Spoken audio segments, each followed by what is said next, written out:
Hi guys, we are starting chapter 2, lesson 4, titled Deductive Reasoning. So you can pull out your notes to follow along.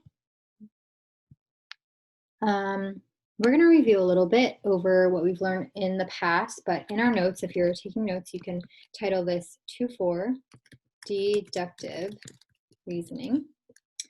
And you don't have to write this down, but I wanted to review with you.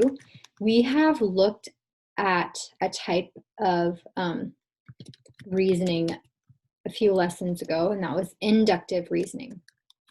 Today we are going to look at deductive reasoning. Okay, so let's review a little bit. What is inductive reasoning again? So we talked about this, I think, one of our first lessons, but you can look back through your notes and see if you can find out what inductive reasoning is if you don't remember. Inductive reasoning is when you use a pattern to come up with a conclusion. You guys remember a synonym for the word conclusion that we learned? You could also call it a conjecture, right? So just reviewing that vocabulary here. Now, deductive reasoning is when you use facts, definitions,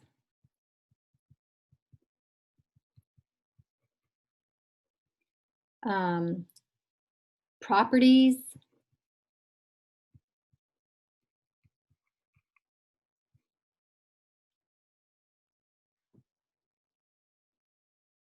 rules, and so on to come up with your conclusion.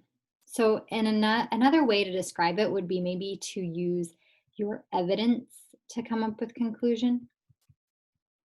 Okay, so deductive reasoning is normally the type of reasoning that maybe a detective would use, where they collect information, truthful information from different sources and put that together to come up with their suspects and then eventually being able to catch the bad guy, right? So with our deductive reasoning, we're going to learn a certain law. So let's write this down. Law of detachment. Okay.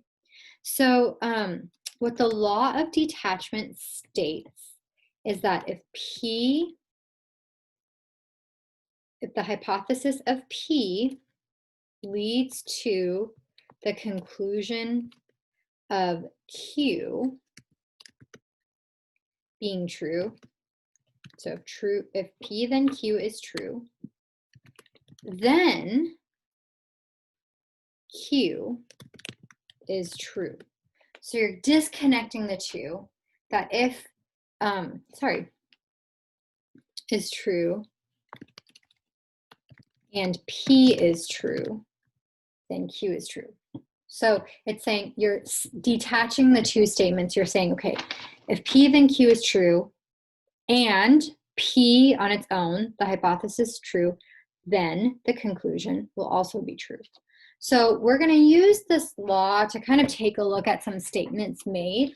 And those statements give us a conclusion. We're going to take a look at if these conclusions make sense and if they're valid or not. So we're going to look at our study guide. And we're going to take a look at these examples up here before we do our own, okay? So up here's the information given to us. Law of detachment states that if P then Q is true, and P is true, then Q is also true. So let me give you an example. I guess let's look at these examples here on the study guide. So what's given to us is that two angles supplementary to the same angle are congruent. So some information that we know is that if two angles are supplementary to the same angle, those two angles will be congruent. So here it says A and C are supplementary to B. So if we take a look at our picture, angle A is supplementary to B, meaning both of these together add up to be 180 degrees, right? Then it says A and C are supplementary to B. So C and B, these two add up to be 180 degrees. So the conclusion is saying angle A is congruent to angle C. So you have to decide, is this statement true? If A and C are supplementary to the same angle, are these two angles going to be congruent? So you have to think through any way that this could not be true. If it's not true, then you've found this statement to be invalid and the conclusion is invalid. I don't think I can find any way for this statement to not be true or for A and C to not be congruent if they're both supplementary to B. So I'm going to conclude that this conclusion is valid and the conclusion is true. Okay, let's look at example B. If Helen is going to work, then she is wearing pearls. Helen is wearing pearls. The conclusion is Helen is going to work. Okay, so we're saying if Helen is going to work, P, then she is wearing pearls, Q. Okay, now we're detaching. Helen is wearing pearls, so the conclusion is she is going to work. Now, there's kind of a loophole here because could Helen wear pearls to not go to work? Could she wear pearls to go somewhere else? I think so. And so we found a loophole that's basically, we can think through a scenario where she doesn't necessarily have to be going to work just because she's wearing pearls. And therefore, we would say that this conclusion is invalid because it's not 100% accurate, doesn't always ring true.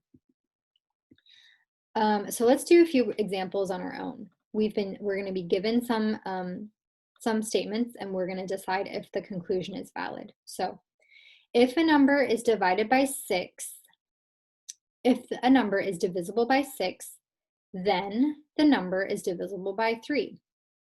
18 is divisible by 6. The conclusion, 18 is divisible by 3. So our reasoning for stating whether something is true or false, we're going to have to come up with some supporting reasons. And so we can use the law of detachment to support our reasoning. So if we think about if a number is divisible by 6, that's P, then the number is divisible by 3, that's Q. So if then, right?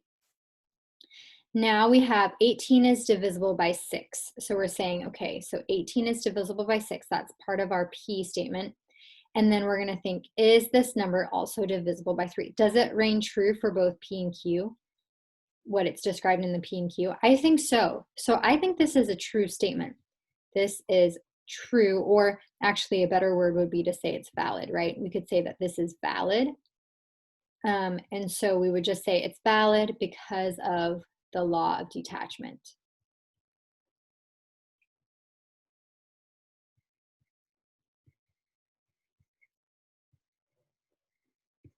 Next one. If a pet is a rabbit, then it eats carrots. Jenny's pet eats carrots. Okay, so the conclusion is that Jenny's pet is a rabbit. Can you find any loopholes here why this would not work out and not be true? Okay, do only rabbits eat carrots? Not necessarily, right? Just because Jenny's pet eats carrots doesn't mean her pet is a rabbit. So I'm going to say that this is invalid. And the reason? Well, let's give a reason. Jenny's pet might eat carrots even if it's not a rabbit. So I could say,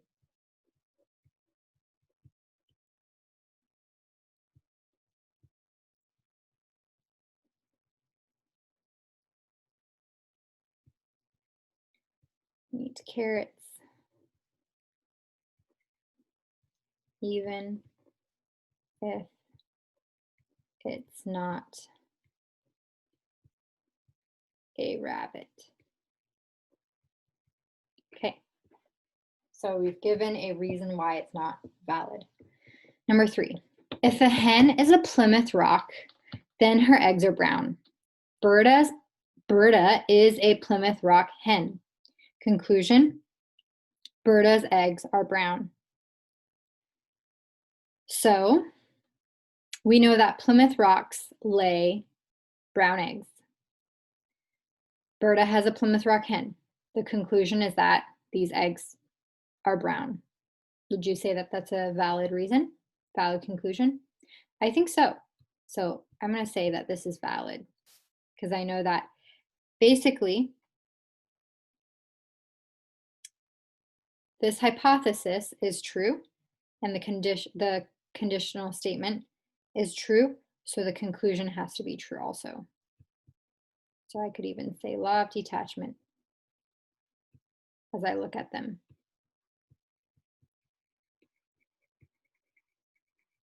Okay. All right. Let's take a look at another law. Okay. So add this to our notes. Another law that we're going to look at is called the law of syllogism. You can say that. It's kind of a funny word, isn't it? Law of syllogism. And what this is saying is that if P, then Q is true, oops,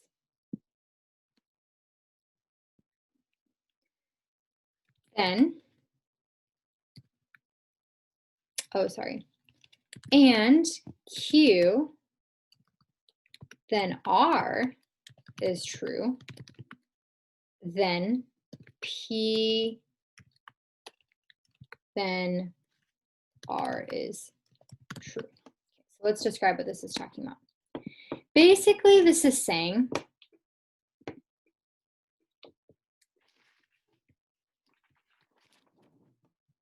let's use A, B, and C, okay? So if A equals B, let's say this. Let's say if A equals B, A then B, they're true. And B equals C, then I could say A equals C, right? So this is the law of syllogism, where I'm saying if A and B are true and then B and C are true, then I can skip that middle and go to the end and say that my first statement and my last statement would also be true to each other. Okay, so you can put this down and let's take a look at a few examples on your study guide.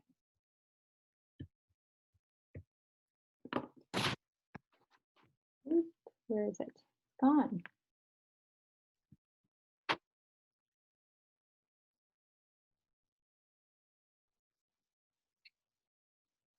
Okay, so let's take a look at the back. So we've got the law of syllogism. Let's take a look at these examples. So we are going to use the conditional statements and use the law of syllogism to find a valid conclusion. We're going to state the conclusion, okay? So right here, number one, if a number is a whole number, then the number is an integer. Number two, if a number is an integer, then it is a rational number. So the statements that we have is a number is a whole number, a number is an integer, and a number is a rational number. So see how this middle statement repeats? That's our Q statement that's being repeated. And so we can conclude that if a number is a whole number, then it is a rational number, okay? So, so let's take a look at this one. Use the law of syllogism to draw a valid conclusion from each set of statements if possible, okay? If there's no valid conclusion possible, write no valid conclusion. So let's see, the key thing here is looking for that repeat statement, right? If A then B, and B then C, then A is C. A is the same as C, right? We're looking at this repeat statement in the middle. And if there's no repeat statement in the middle, we can't use the law of syllogism. Number one, if a dog eats super dog food, he will be happy. Rover is happy. I think I'm kind of stuck here because I see this P and then Q, and then this looks almost the same. Like, could I name this Q again or name this R? But I don't see another Q statement or a repeat statement in the middle. So I can't conclude Rover is happy, you know, based off of the information given to me. So no valid conclusion here. And the reason is because I didn't find the repeating statement in the law of syllogism. I couldn't conclude it, okay? Number 2, if an angle is supplementary to an obtuse angle, then it is acute, okay? If an angle is acute, then its measure is less than 90 degrees, is 90, okay? So I see my repeat statement here. So what conclusion could I come up with? I think I could say that if an angle is supplementary to an obtuse angle, then its measure is less than 90 degrees, is less than 90. So I could write that if an angle is supplementary to an obtuse angle, then my conclusion is its measure is less than 90. Okay, down here. If the measure of angle A is less than 90, then angle A is acute. If angle A is acute, then angle A is congruent to angle B. All right, see how I have this middle? That's my repeat. And I could say that because I've got my law of syllogism, I can conclude that if the measure of angle A is less than 90 degrees, then angle A is congruent to angle B. So that's my conclusion. I don't think I'm gonna write that all down. Maybe I'll type it. So I'll type it on the whiteboard here. Okay, so I'm gonna write it. This is number 3.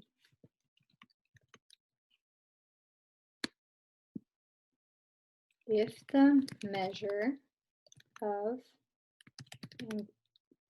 angle A is less than 90, then angle A is congruent, I don't have that symbol here, to angle B. Okay.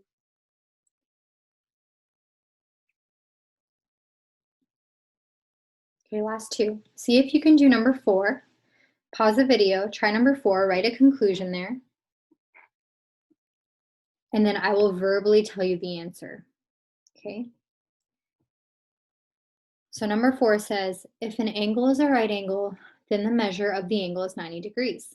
If 2 lines are perpendicular, then they form a right angle. All right, this is kind of a trick question because I see a repeating statement, but they're not in the middle, right? If an angle is a right angle, form a right angle, right?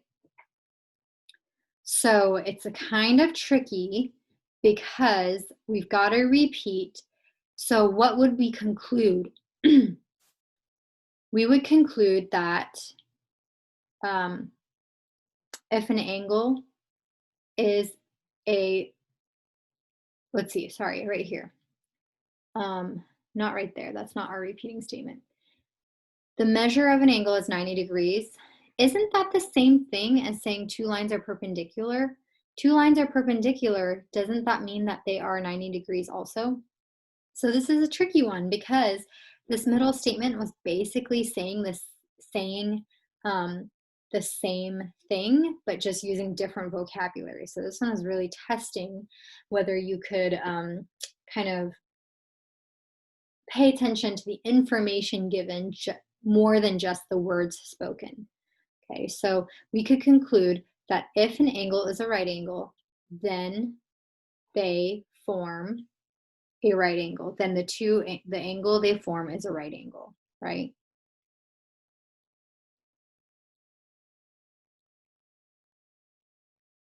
Which is a little bit tricky.